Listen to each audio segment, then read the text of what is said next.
तत्पादसेवनरता सततं च भक्त्या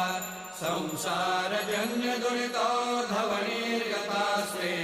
कैवल्यधाम परमं समवाप्नुवन्ति स्तोत्रमेतत् पठेत् भक्त्या यो नरः सन्मनः सदा सद्गुरो साईनाथस्य